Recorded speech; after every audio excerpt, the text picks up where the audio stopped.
Hello friends, welcome to Focus Study. आज है 23 अप्रैल 2020 और आज हम डिस्कस करेंगे 23 अप्रैल का द हिंदू न्यूज़पेपर। अगर आप फर्स्ट टाइम हमारे यूट्यूब चैनल पे आ रहे हैं तो चैनल को सब्सक्राइब कर सकते हैं और जब भी सब्सक्राइब करें बेल बटन को जरूर प्रेस करें ताकि वीडियोज़ के रेगुलर नोटिफिकेशन आपको मिलते रहें।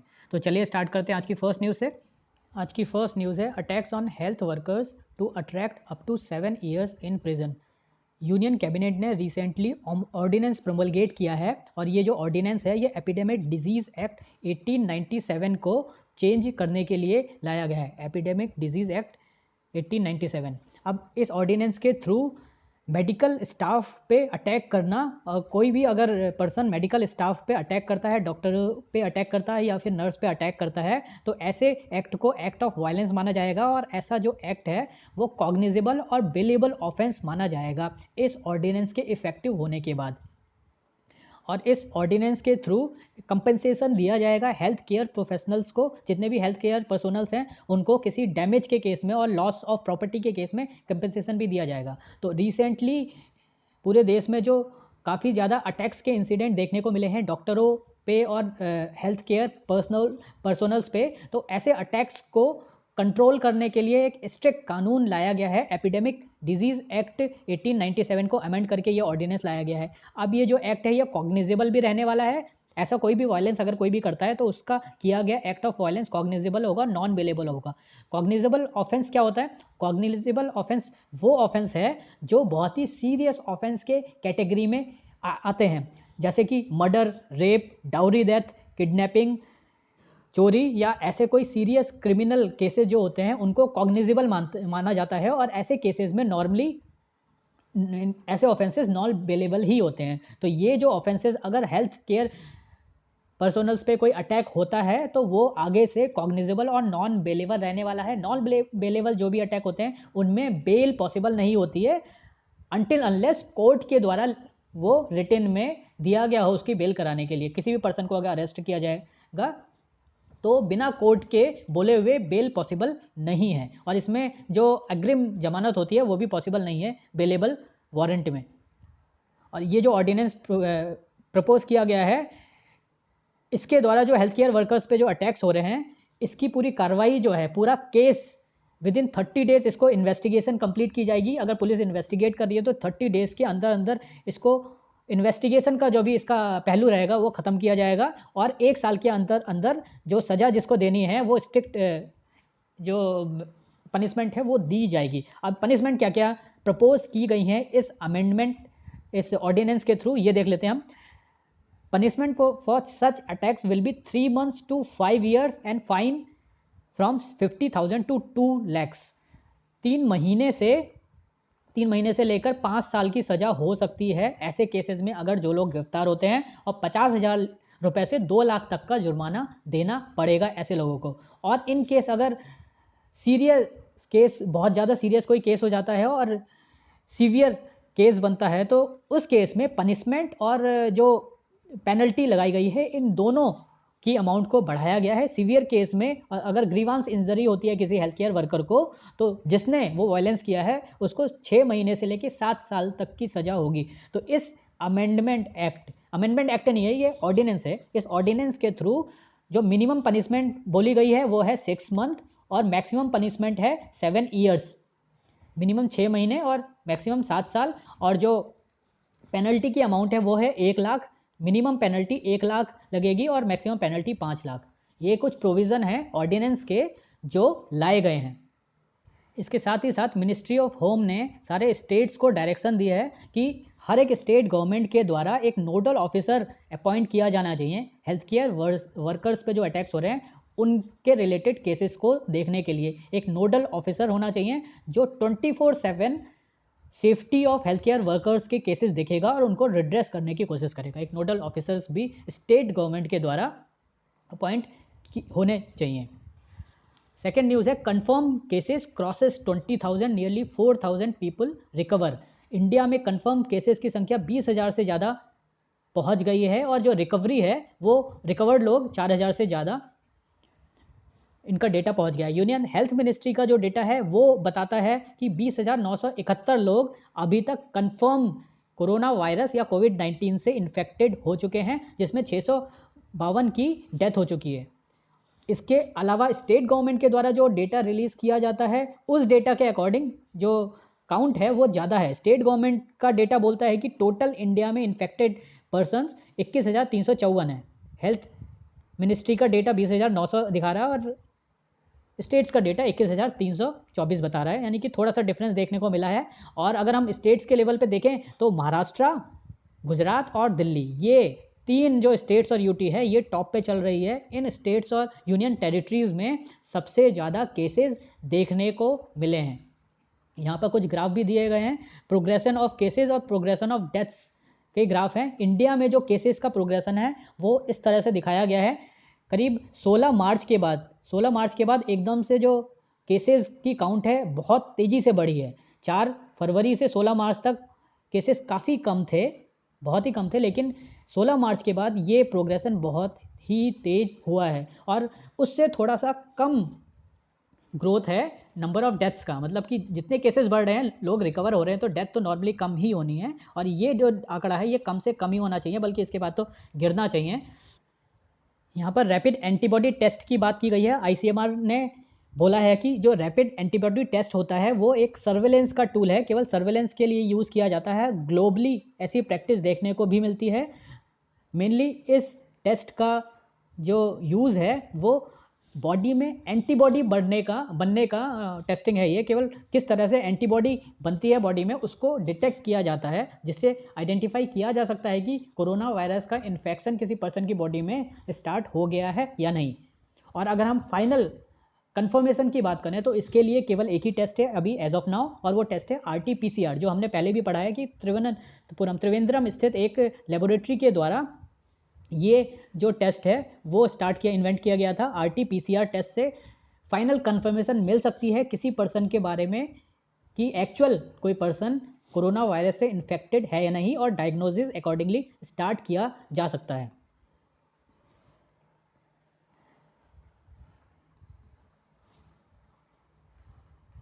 नेक्स्ट न्यूज़ है, Facebook buys 43,574 crore stake in Jio platform.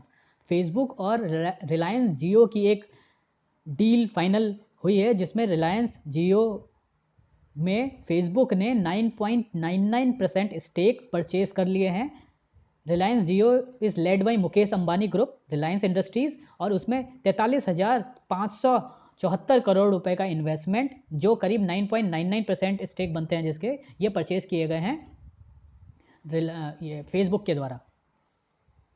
और ये जो पूरी डील हुई है इसका टोटल वैल्यूएशन इसमें रिलायंस का 4.62 लाख करोड़ का माना गया है।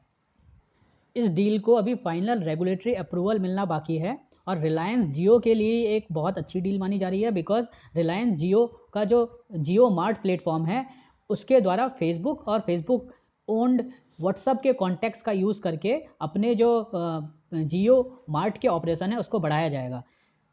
और रिलायंस जियो आगे चलकर जियो और व्हाट्सएप का यूज़ करके, व्हाट्सएप के जितने भी कॉन्टैक्ट्स हैं उनका यूज़ करके ग्रॉसरी स्टोर्स को इनेबल करेगा और उन ग्रॉसरी स्टोर को अपने प्लेटफॉर्म पे लाने की कोशिश करेगा, जिससे करीब 3 करोड़ स्मॉल इंडियन किराना शॉप्स जो हैं वो डिजिटली हर एक अपने ट्रांजैक्शन को कंप्लीट कर सके।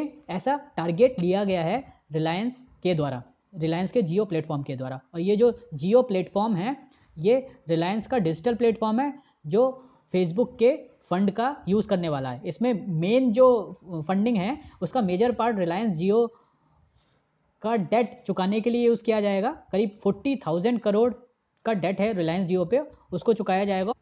बाकी अमाउंट का यूज़ जियो के ऑपरेशंस के लिए किया जाना है। यहाँ पर मैंगो की एक वैरायटी की बात की गई है जिसका नाम है जगसियल मैंगो। जगसियल मैंगो तेलंगाना में होते हैं और तेलंगाना के इन मैंगोज़ के लिए यहाँ पर आर्टिकल है। इन्हें बेनिसान और बंगानापल्ली वैरायटी के मैंगोज़ भी कहते हैं। बेनिसान मैंगो या बंगानापल्ली वैरायटी ऑफ मैंगो जो जगतियाल डिस्ट्रिक्ट तेलंगाना में उगाए जाते हैं और जो काफ़ी डिमांड में रहते हैं। तो ये जो जगतियाल मैंगो हैं ये एग्ज़ाम में पूछा जा सकता है ये कौन से स्टेट्स की स्पेसिफिक वैरायटी है। तो जगतियाल मैंगो या फिर बेनिसन या बंगानापल्ली मैंगो ये तेलंगाना के मैंगो की वैरायटी है जो मैंगो के मार्केट में जिनकी काफ़ी डिमांड रहती है। इस आर्टिकल में बताया गया है कि मैंगो लॉकडाउन के कारण जो सेल है इन मैंगोज़ की काफ़ी कम हो गई है और जो मॉनसून है उसकी वजह से भी क्रॉप पे फ़र्क पड़ा है। मेनली ये जो फ्रूट है ये अपनी क्वालिटी, टेस्ट और लॉन्ग सेल्फ लाइफ के लिए जाना जाता है। तो जगतियाल मैंगो या बेनिसन या बंगालापल्ली मैंगो है तेलंगाना का एक मैंगो की वैरायटी। नेक्स्ट न्यूज़ है, कैबिनेट अप्रूव्स 15,000 करोड़ पैकेज। और ये 3 फेज़ का प्लान कैबिनेट के द्वारा अप्रूव किया गया है। कैबिनेट ने करीब ये जो 15,000 करोड़ का इन्वेस्टमेंट पैकेज इशू किया है, ये इन्वेस्टमेंट पर्पज़ के लिए रिलीज़ किया जाएगा और ये हेल्थ सिस्टम की प्रिपेयर्डनेस को बढ़ाने के लिए यूज़ किया जाना है। इसमें फंड्स जो यूज़ किए जाएंगे वो 3 फेजेज़ में फंड्स यूज़ किए जाएंगे। पहला जो फेज़ होगा जिसको इमीडिएट फेज़ भी कहा जा सकता है, ये करीब 7,774 करोड़ का होगा जिसका इमीडिएट यूज़ किया जाएगा और बाकी के जो भी 2 फेजेज़ होंगे वो 1 से लेके 4 साल तक के टाइम पीरियड में यूज़ किए जाने हैं। मतलब कि एक तो इमीडिएट यूज़ किया जाएगा और बाकी के 2 जो फेजेज़ है 2 और 3 ये आगे 4 साल तक अलग अलग तरीके से हेल्थ इंफ्रास्ट्रक्चर को बढ़ाने के लिए यूज़ किए जाने हैं। इस टोटल 15,000 करोड़ के पैकेज में आधा अभी के लिए है। इसका जो की ऑब्जेक्टिव है वो कोविड-19 के जो इमरजेंसी रिस्पॉन्सेज हैं उनके लिए यूज़ करने के लिए इसको बनाया गया है और कोविड-19 को कंट्रोल करने के लिए इसको यूज़ किया जाना है। इसके ये जो पूरा प्रोजेक्ट है इसमें अलग अलग रिस्पॉन्स रहेंगे गवर्नमेंट की तरफ से और अलग अलग एक्टिविटीज़ की जा रही हैं, जैसे कि जो प्रोक्योरमेंट है एसेंशियल मेडिकल इक्विपमेंट्स का उनको सेंट्रली प्रोक्योर किया जाएगा, क्योंकि अगर सेंट्रली प्रोक्योर किया जाएगा तो क्वालिटी कंट्रोल की जा सकती है, क्वालिटी और रेट दोनों ही कंट्रोल किया जा सकते हैं अगर इन इक्विपमेंट्स को सेंट्रली प्रोक्योर किया जाए। इसके साथ ही जो ड्रग्स आती हैं, जो हेल्थ केयर सिस्टम से रिलेटेड बाकी फॉर्मेलिटीज़ हैं, वो सारी चीज़ें सेंट्रली प्रोक्योर की जानी हैं। बायोसिक्योरिटी प्रिपेयर्डनेस और पेंडेमिक पे रिसर्च का काम भी इस फंड से प्रमोट किया जाएगा। गवर्नमेंट के द्वारा कुछ जो एक्टिविटीज़ है वो ऑलरेडी की जा रही हैं, जैसे कि जो भी हेल्थ केयर वर्कर हैं, आशा वर्कर हैं, जो गाँवों में जाकर लोगों को अवेयर कर रही हैं और जो बेसिक ग्रास रूट लेवल पे जो सुविधा हैं वो लोगों को देने की कोशिश की जा रही है आशा वर्कर्स के द्वारा। उनको इंश्योरेंस कवर दिया जा रहा है प्रधानमंत्री गरीब कल्याण योजना के अंतर्गत। प्रधानमंत्री गरीब कल्याण योजना के अंतर्गत आशा वर्कर्स को इंश्योरेंस प्रोवाइड किया गया है। इसके साथ ही साथ पर्सनल प्रोटेक्टिव इक्विपमेंट्स जो PPEs हैं, जैसे N95 mask, ventilators, testing kit और ड्रग, इन सब का भी प्रोक्योरमेंट सेंट्रली किया जा रहा है और अब इस फंड के बाद और ज़्यादा तेज़ी से किया जाएगा। तो ये जो नया पैकेज है ये हेल्थ इंफ्रास्ट्रक्चर को थोड़ा सा और इम्प्रूव करने के लिए लाया गया है और स्टेट्स की हेल्प की जा सके, इसलिए ये 15,000 करोड़ का पैकेज लाया गया है। नेक्स्ट न्यूज़ है, no 100% quota for tribal teachers, ऐसा कहना है सुप्रीम कोर्ट का। सुप्रीम कोर्ट में 2000 में एक केस आया था जिसमें आंध्र प्रदेश, जो पहले आंध्र प्रदेश था जब तेलंगाना आंध्र प्रदेश साथ में थे, तो आंध्र प्रदेश के गवर्नमेंट के द्वारा 100% रिजर्वेशन की बात की गई थी ट्राइबल्स एरिया के ट्राइबल्स के लिए। उसके बाद सुप्रीम कोर्ट में इसकी सुनवाई चल रही थी और सुप्रीम कोर्ट की 5 लोगों की बेंच बनी थी, 5 जजेस बेंच ने ये वर्डिक्ट दिया है कि ऐसा जो डिसीजन लिया गया है और अकॉर्डिंगली वहाँ की स्टेट हाई कोर्ट के द्वारा भी जो डिसीजन लिया गया है ये अनकॉन्स्टिट्यूशनल है, क्योंकि 100% रिजर्वेशन ट्राइबल्स को जो दिया जाना है ये एक ऑब्नॉक्सियस आइडिया है और यह कॉन्स्टिट्यूशन के जो प्रोविजंस हैं, कॉन्स्टिट्यूशन की जो स्पिरिट है उसके अगेंस्ट है। अब ये किस तरह से कॉन्स्टिट्यूशन को वायलेट करेगा, और ये अनकॉन्स्टिट्यूशनल है क्योंकि 100% रिजर्वेशन देना डिस्क्रिमिनेटरी और इम्परमिसिबल है। सुप्रीम कोर्ट ने ऐसा बोला है और इससे पहले 1993 में जो इंदिरा सोहनी केस आया था जिसने रिजर्वेशन के बारे में, जिसका एक बहुत ही अहम और बहुत ही इम्पॉर्टेंट डिसीजन था कि कोई भी रिजर्वेशन इंडिया में 50% से ज़्यादा नहीं हो सकता। तो इंदिरा सोहनी के केस के वर्डिक्ट को भी वायलेट करता है ये पर्टिकुलर वर्डिक्ट, इसीलिए भी सुप्रीम कोर्ट ने इसको नल एंड वॉइड और अनकॉन्स्टिट्यूशनल बोला है। दूसरा, अगर एक कम्युनिटी को 100% रिजर्वेशन दे दिया जाएगा तो बाकी की कम्युनिटीज़ जिनको रिजर्वेशन मिलना चाहिए उन लोगों के लिए ये डिस्क्रिमिनेटरी हो जाएगा। जैसे कि इस केस में अगर 100% रिजर्वेशन STs को दिया जाएगा केवल, तो उस एरिया में रहने वाले शेड्यूल कास्ट, एससीज और अदर बैकवर्ड क्लासेस के साथ ये डिस्क्रिमिनेशन होगा। इसीलिए सुप्रीम कोर्ट ने इस एक्सप्लेनेशन के बाद ऐसा बोला है कि 100% रिजर्वेशन शेड्यूल कास्ट को आंध्र प्रदेश में जो दिया गया ये अनकॉन्स्टिट्यूशनल है। यहाँ पर इंपॉर्टेंट है इंदिरा साहनी केस, जो एक तरह से लैंडमार्क माना जाता है और इसको हमेशा इस केसेस को यूज़ किया जाता है, अलग अलग तरीके से इंटरप्रेट किया जाता है सुप्रीम कोर्ट्स के द्वारा भी, और रिसेंट टाइम में भी इसके काफ़ी इंटरप्रिटेशन दिए गए हैं और इसको लैंडमार्क माना जाता है रिजर्वेशन के कोई भी अगर इश्यूज आते हैं कोर्ट के सामने तो उसके लिए। अब वर्ल्ड पेज पे न्यूज़ है, Trump set to sign immigration order. USA के प्रेसिडेंट डोनाल्ड ट्रंप के द्वारा इमिग्रेशन ऑर्डर पास करने की बात की गई है और इसके थ्रू वो जो इमिग्रेशन है, जो भी उनकी कंट्री में यूएसए में इमिग्रेशन होता है उसको ब्लॉक करना चाहते हैं, पार्शली ब्लॉक कर दिया जाएगा। और ये इसका जो रीज़न है वो उनके द्वारा दिया गया है कि वो अपने वर्कर्स की, यूएसए के जो लोग हैं उनके अनएम्प्लॉयमेंट लेवल को कम करना चाहते हैं और अपनी वर्कफोर्स को प्रोटेक्ट करना चाहते हैं जो भी इकोनॉमिक फॉल आउट हो रहा है उसके रिजल्ट्स को लेकर। जो कोविड-19 के पेंडेमिक के कारण जो इकोनॉमी की कंडीशन बुरी है, तो जो भी जॉब्स अब नहीं आए वो उनके लोगों को मिले, ऐसा इनके द्वारा पहले भी किया गया है। और इमिग्रेशन एक बड़ा मुद्दा है डोनाल्ड ट्रंप के कैंपेन के लिए, और नवंबर में जो इलेक्शन होने वाले हैं उसमें भी उनको एक नया कैंपेन शुरू करना है, तो इलेक्शन के लिए इन्होंने इमिग्रेशन का मुद्दा दोबारा से पकड़ लिया है। अब इमिग्रेशन में इसके अलावा एक तो इमिग्रेशन को स्टॉप किया जाएगा, जो भी पार्सल इमिग्रेशन हो रहा है उसको स्टॉप किया जाएगा। इसके साथ ही साथ जो भी ग्रीन कार्ड्स इशू किए जाते हैं उनको अभी टेम्परेरी टाइम के लिए रोक दिया जाएगा, 60 डेज़ के लिए इसको रोकने की बात की गई है। अब ऐसा माना जा रहा है कि ये जो ऑर्डर है ये पहले जिन लोगों ने इमिग्रेशन के लिए अप्लाई किया है, ये जो पहले इमिग्रेंट्स हैं उन पे एप्लीकेबल नहीं होगा। जो लोग पहले आ चुके हैं एज ए इमिग्रेंट्स और जो टेम्प्रेरी वीज़ाज़ ले चुके हैं ट्रैवल और वर्क के लिए, इंक्लूडिंग H1B वीज़ा होल्डर्स, उन पे इफ़ेक्ट नहीं डालने वाला है। आगे जो नए इमिग्रेशन होने हैं उनको इम्पैक्ट करेगा। तो इन ऑर्डर्स के बाद यूएसए में इमिग्रेशन के जो नॉर्म्स है वो काफ़ी टाइट कर दिए गए हैं फिर से। नेक्स्ट न्यूज़ है, global remittances will see A short fall, ऐसा कहना है वर्ल्ड बैंक के द्वारा। अब ग्लोबल रेमिटेंसेज पूरे ऑल ओवर वर्ल्ड में पिछले साल के मुकाबले काफ़ी डिक्लाइन देखा गया है रीसेंट टाइम में, और अभी की जो कंडीशन चल रही है कोविड-19 की उसके कारण आगे आने वाले टाइम में भी ये जो डिक्लाइन है वो और ज़्यादा बढ़ने वाला है। वर्ल्ड बैंक की एक रिपोर्ट है जिसका नाम है कोविड-19 crisis through a migration lens, और इस रिपोर्ट में वर्ल्ड बैंक ने बोला है कि इंडिया के लिए अगर स्पेसिफिकली बात करें तो जो रेवेन्यू है आता है इंडिया को रेमिटेंसेस के थ्रू वो काफ़ी कम होने वाला है, करीब 23% कम होने वाला है, 23% रेवेन्यू डाउन होने वाला है इंडियंस का।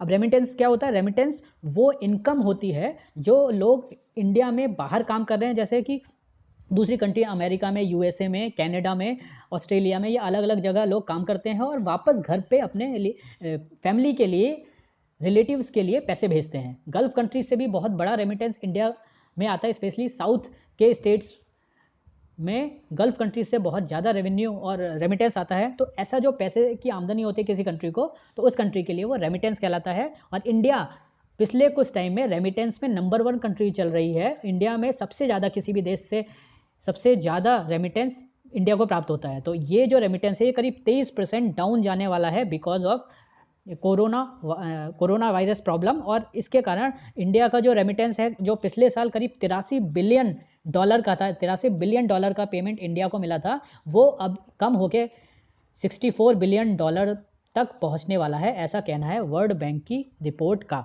अब रेमिटेंसेस जो है ये बहुत ही क्रूशियल है, बहुत ही इंपॉर्टेंट है डेवलपिंग कंट्रीज़ के लिए और लो और मिडिल इनकम की कंट्रीज़ के लिए। जिन कंट्रीज़ में बहुत ज़्यादा इंडस्ट्रीज़ नहीं है या बहुत ज़्यादा इंडस्ट्रियलाइज कंट्री नहीं है, डेवलप कंट्री जो नहीं है, उनके लिए रेमिटेंस एक बहुत ही अहम आमदनी का ज़रिया है, और लो और मिडिल इनकम कंट्रीज़ के लिए ये बहुत ज़्यादा इम्पॉर्टेंट होता है। और वहाँ के हाउस होल्ड्स और फैमिली एक्सपेंसेस चलाने के लिए रेमिटेंस बहुत इंपॉर्टेंट माना जाता है। उन कंट्रीज़ में, जैसे अगर हम इंडिया की बात करें तो इंडिया में भी जिन फैमिलीज़ के लोग बाहर रहते हैं और वापस फैमिलीज़ को जो पैसा देते हैं, उस पैसे से फैमिली के डे टू डे के एक्सपेंसेस भी चलते हैं और उनकी फाइनेंशियल कंडीशन भी इम्प्रूव होती है। जो हायर एजुकेशन की पॉसिबिलिटी है वो रेमिटेंस उसमें बहुत बड़ा रोल प्ले करता है। तो अगर रेमिटेंसेस कम होते हैं तो रेमिटेंस रिसीव वाली कंट्रीज में जो फैमिलीज़ हैं जिनका जो खर्चा है रेमिटेंस से चल रहा है, वो फैमिलीज़ बहुत ज़्यादा प्रॉब्लम में आ जाएंगी, और जो हायर एजुकेशन पे जो खर्चा हो रहा था रेमिटेंस के थ्रू, वो खर्चा भी, वो एक्सपेंस भी अब कम होने की संभावना है। अभी कोविड-19 के सिचुएशन में, सिनेरियो में फूड शॉर्टेज के प्रॉब्लम के साथ साथ ये जो फाइनेंशियल लाइवलीहुड की जो प्रॉब्लम है वो भी क्रिएट हो सकती है। Remittances are vital source of income for developing countries, और ऐसे सोर्स का हिट होना मतलब काफ़ी ज़्यादा प्रॉब्लम कर सकता है कंट्री को। इसलिए इस पॉइंट को ध्यान में रख के जो कंट्री की गवर्नमेंट्स है उनको आगे काम करना पड़ेगा। तो ऐसा बोला गया है वर्ल्ड बैंक के द्वारा। वर्ल्ड बैंक, अब यहाँ पर वर्ल्ड बैंक की बात की गई है तो वर्ल्ड बैंक के बारे में देख लेते हैं। वर्ल्ड बैंक एक फाइनेंशियल इंस्टीट्यूशन है जो इंटरनेशनल लेवल पे काम करता है, और इसका जो मेजर काम है वो पुअर कंट्रीज़ को लोन और ग्रांट्स देने का है। ये पुअर कंट्रीज़ को लोन्स और ग्रांट्स देता है जिससे कि ऐसी कंट्रीज़ अपने कैपिटल प्रोजेक्ट्स और अलग अलग जो भी प्रोजेक्ट्स करना चाहते हैं उनको एग्जीक्यूट कर सकें, उनको पूरा कर सकें। इनमें मेनली दो इंस्टीट्यूशन आते हैं, एक तो international bank for reconstruction and development और दूसरा international development association. World bank में IBRD आता है और IDA आता है। IBRD और IDA, ये दोनों ग्रुप मिलके वर्ल्ड बैंक बनाते हैं। वर्ल्ड बैंक की जो स्थापना की गई थी, वर्ल्ड बैंक की स्थापना 1944 में की गई थी। इसका हेडक्वार्टर है वाशिंगटन DC। तो ये बात हो गई वर्ल्ड बैंक के बारे में। अब बिजनेस पेज पे नेक्स्ट न्यूज़ है, fund raising to get easier for stressed firms. SEBI ने स्ट्रेस्ड जो भी फर्म है जिनमें लिक्विडिटी का प्रॉब्लम है उनको पैसा रेस करने के लिए जो कानून है वो थोड़े से ईजी कर दिए हैं। SEBI security and exchange board of India है जो कैपिटल मार्केट के रेगुलेटर की तरह काम करता है। अब ये जो फंड रेजिंग का जो रूट है प्रेफरेंशियल अलॉटमेंट, वहाँ पर सेबी ने नॉर्म्स इजी किए हैं। प्रेफरेंशियल अलॉटमेंट में जो प्राइसिंग की जाती है और किस प्राइस पे कोई कंपनी जो कि फंड रेज करना चाहती है वो किस प्राइस पे अपना फंड रेज कर सके, प्रेफरेंशियल अलॉटमेंट के रूट के थ्रू ऐसे नॉर्म्स में सेबी ने कुछ एग्जम्पशंस दिए हैं जो लोग इसमें इन्वेस्ट करते हैं। तो थोड़े एग्जम्पशन कंपनीज को दिए गए हैं कि वो जो नॉर्म्स हैं वो ईजिली अपनी प्राइस टारगेट कर सके, और कुछ जो एग्जाम्पशन है वो इन्वेस्टर को भी दिए गए हैं। अब प्रेफरेंशियल अलॉटमेंट क्या होता है, पहले तो प्रेफरेंशियल अलॉटमेंट के बारे में जानना जरूरी है, उसके बाद आगे की चीज़ें देखते हैं। प्रेफरेंशियल अलॉटमेंट एक प्रोसेस है जिससे कोई कंपनी अपने शेयर या डिबेंचर्स इशू करती है एक पर्टिकुलर ग्रुप ऑफ पर्सन्स के लिए। वो कंपनी जो लिस्टेड होती है कैपिटल मार्केट में, यानी कि लिस्टेड कंपनी जब भी पैसा रेज करना चाहती है, किसी कंपनी को पैसा चाहिए अपने बिजनेस को बढ़ाने के लिए, अपने एक्सपेंशन के लिए, तो ऐसी लिस्टेड कंपनी अगर पर्टिकुलर ग्रुप ऑफ पर्सन्स के लिए कोई शेयर लाना चाहती है या एक पर्टिकुलर ग्रुप ऑफ पर्सन को ही कुछ शेयर बेचना चाहती है, तो उस केस में जो शेयर्स की प्राइसिंग होती है उसको प्रेफरेंशियल अलॉटमेंट बोलते हैं। कोई कंपनी अपने मन मुताबिक प्राइस नहीं कर सकती है, वो केवल कुछ नियमों के अकॉर्डिंग ही प्राइसिंग कर सकती है। अभी तक जो प्राइसिंग है उसका नियम है कि 26 वीक्स के जो शेयर प्राइस हैं उसके अकॉर्डिंग ही, उसके एवरेज के हिसाब से ही प्राइसिंग की जाए। 26 वीक्स के शेयर प्राइजेस के अकॉर्डिंग ही प्राइस होने चाहिए। 26 वीक्स का मतलब आप मान सकते हो 6 से 7 महीना, 7 से 8 महीने मान सकते हैं हम। तो 7 से 8 महीने में जो कंपनीज जिनको पैसे चाहिए वो उस प्राइजेस के अकॉर्डिंग ही अपने प्रेफरेंशियल अलॉटमेंट के प्राइजेस अलॉट कर सकती है। लेकिन प्रॉब्लम यहाँ पर सबसे बड़ी ये है कि मार्केट की जो कंडीशन है वो काफ़ी डाउनवर्ड मूवमेंट देखा गया है पिछले 7 से 8 महीनों में, जिसके कारण जो शेयर के प्राइस हैं वो बहुत ज़्यादा इरोड हो गए हैं, बहुत ज़्यादा कम हो गए हैं। तो उन प्राइजेस के कम होने के कारण जो अलॉटमेंट के प्राइस हैं, जिन प्राइजेस पे अलॉटमेंट किया जाएगा प्रेफरेंशियल शेयर्स का, वो भी कम हो जाएंगे, जिससे पैसा जो कंपनी रेज करना चाहती है वो बहुत ही कम होगा। तो यहाँ पर सेबी ने ये नियम इंक्लूड किया है कि जो 25% इन्वेस्टर्स 25% का इन्वेस्ट करेंगे, जो इन्वेस्टर मिनिमम 25% का इन्वेस्ट अगर करते हैं, तो आगे के 26% के इन्वेस्टमेंट के लिए उनको ये नॉर्म फॉलो करने की ज़रूरत नहीं है। तो 25% के लिए तो इन्वेस्टर को यही रूल फॉलो करना पड़ेगा। 25% के ऊपर जो भी शेयर परचेज किए जाएंगे इन्वेस्टर्स के द्वारा, उनको वहाँ पर कम रेट पे दिए जा सकते हैं। तो इस तरह से जो थोड़ा सा रिलैक्सेशन दिया गया है सेबी के द्वारा। इसमें बाकी भी क्राइटेरिया है, जैसे कि जो परचेज करने वाले इन्वेस्टर होने चाहिए वो प्रोमोटर ग्रुप या रिजोल्यूशन वाले ग्रुप से नहीं होना चाहिए, बाकी कंडीशन है। लेकिन एक तरह से जो भी कंपनीज़ हैं बहुत ज़्यादा स्ट्रेस्ड हैं, ऐसी कंपनीज़ जो पैसा रेज करना चाहती हैं उनके लिए थोड़े से नियम रिलैक्स किए गए हैं। अब यहाँ पर सेबी की बात की गई है, कैपिटल मार्केट रेगुलेटर। इसके बारे में देख लेते हैं। Security and exchange board of India regulator है सिक्योरिटीज़ मार्केट का और कमोडिटी मार्केट का, और इसको इस्टेब्लिश किया गया था 1988 में, 1988 में, और स्टैट्यूटरी पावर इसको दी गई थी 1992 में थ्रू सेबी एक्ट 1992। सेबी का हेडक्वार्टर है महाराष्ट्र मुंबई में, और अभी एजेंसी के एग्जीक्यूटिव हैं यानी सेबी के चेयरमैन हैं अजय त्यागी जी। तो ये थे आज के न्यूज़ आर्टिकल्स। आई होप कि आपको पसंद आया होगा, और अगर आपको पसंद आया है तो वीडियो को लाइक करें, शेयर करें, सब्सक्राइब करें और कमेंट भी करें। Thanks for watching.